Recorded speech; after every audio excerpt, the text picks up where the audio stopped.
Do you think we're getting close to, and I'm not saying this hyperbolically because people are saying it all. Civil war? Civil war, yeah. I've said that numerous times. Yeah, I've said that numerous times. I've thought that a long time. I think they're going to push the wrong button pretty soon, or one of these days, and all hell's going to break loose. If it goes the wrong way, and they go after ammunition and guns the way they already have, there's going to be trouble. We're here for the people. We're ready to take our country back, get rid of the people that shouldn't be in office and put the people in that need to be in. I think we're doomed. I don't know if it's going to happen. It's actually really scary. We need to have people stand up and say, hey, enough is enough, and take our country back. And hopefully Trump can get in there and get it done again like he did. Michael Schur there talking to some more Trump supporters out of the Florida rally this time. And the subject of discussion to start us off with, Sharon, is the talk of civil war. We hear about it all the time. In fact, I was surprised at one of those ladies in there that said, I'm afraid of this whole thing happening. While you're surrounded by people who are gun-toting, fingers on the trigger at any moment, and is ready to kill and take out the people that should not be there. So you're afraid for what? The folks that you guys are coming to attack? Because there's this thought process that you're the vicious, violent overtakers of the government because that's democracy. And then afterwards, these weaklings will be, I guess, exterminated from the earth. What is the plan?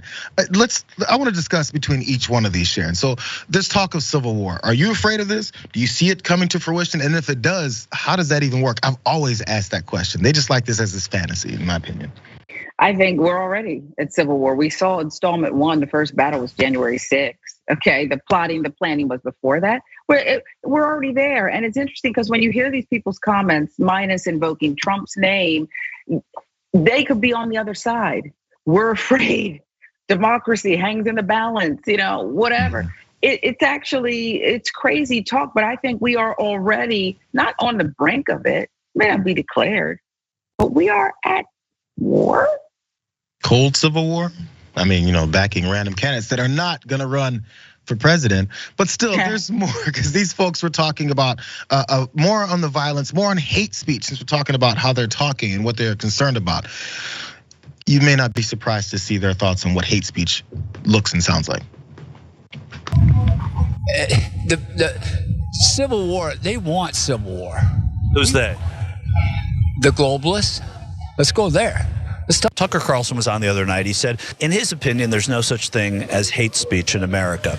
How do you stand on that? I believe in hate speech. When you have hate for somebody, I am 100% into hate speech, because it's freedom of speech. You can speak. Freedom of speech is freedom of speech, no matter what the speech is.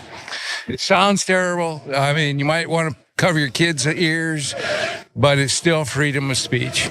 I don't believe there's anything as hate speech. It's all under interpretation. I think there's free speech.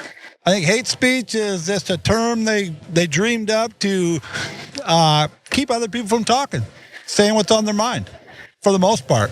There's a lot of people that are worshiping the extreme opposite. We see it all around us. The evil. I mean, look, it's October. There's demonic symbols everywhere, and it's gently been worked into a holiday that is promoted. So just start with your creator, and then you will reject the evil and you will awaken to him, and wherever that takes you. And for many of us, that has taken us to the Savior, Jesus Christ. All I see, by the way, is candy in October, but that's fine. It's been it's an ongoing thing when it comes to Halloween. Yeah, you worry about the witches and the warlocks and the dressing up. We did a story yesterday on Elon Musk, and he dressed up, I guess, as Satan himself. And many of his supporters were absolutely devastated. They didn't know what to do with it. Today, they're probably over it though. It's just Satan for one day. Now it's back to doing what we're gonna do, because that guy's our savior.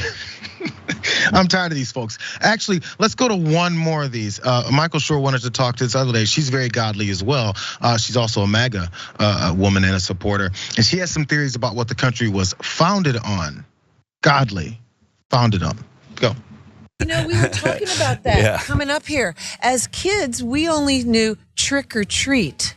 But when you become an adult and you open your eyes, you look around and you see all the demonic everywhere. You go, wait, this is not candy. And in a time when people are censored and suppressed, we've watched it. We watched it from the beginning, them get censored and suppressed. So here we come, like-minded people come together for the first time. We're not afraid to talk to each other. We're talking about God, just plain creator.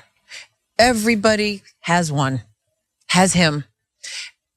No matter your religion, there's a God. And in this country, we were founded on the principles of God, country, family, freedom.